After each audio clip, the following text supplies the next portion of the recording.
na kaedad ni Alonso. Sumali rin siya sa mga bazaar at naging aktibo sa charity vlogs at websites na may kinalaman sa cerebral palsy.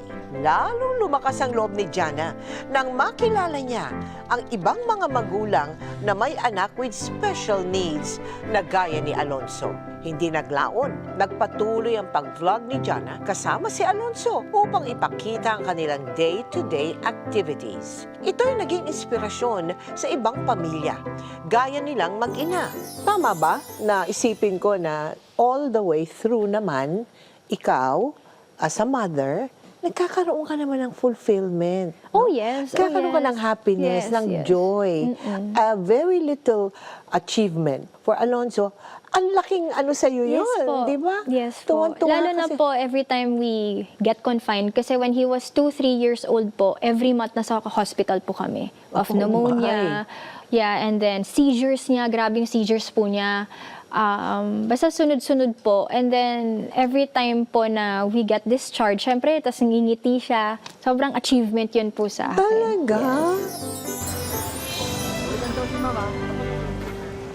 Sana kumain ka kaya muna, namumudla ka na eh. Oh, kaya wala pa nga akong tulog eh, kasi yung mga kasama ko hindi dumating kaya mag-isa lang ako nag-aayos dito ngayon.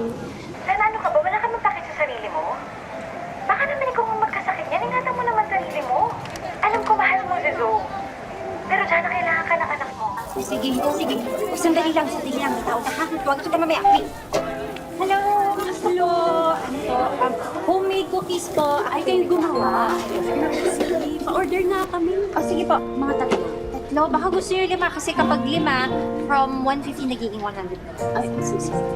Hi, Jana. Hi, Uy! JC. Ay, yes! Hindi na ba tayo mag-usap?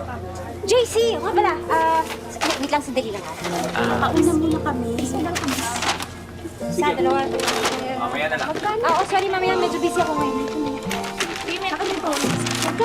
So, pwede mag-online ka, ano ka lang. Ay, ito po, 150 po isa. Tapos po, pwede niyo po Jana. Uy, JC!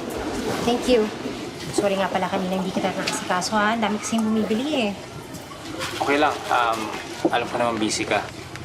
Nanonood ako lagi ng vlogs mo. Thanks for understanding. Jana. Actually, meron akong offer sa'yo. Di ba, may vlogs ka. May business kasi ako.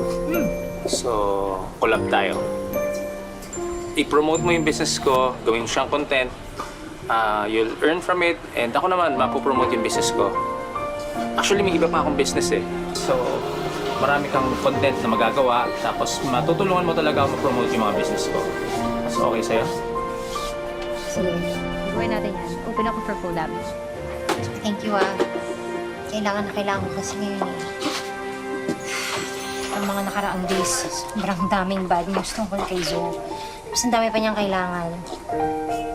Pero hindi ako nagreklamo, hindi ako nagpapaawa. Talagang gusto ko lang siyang buhayin. Sige, tulungan tayo. Tulungan kita. Thank you. Gusto mo, mag-start na tayo. Sige. Agad? Okay, gawin na natin. Sige.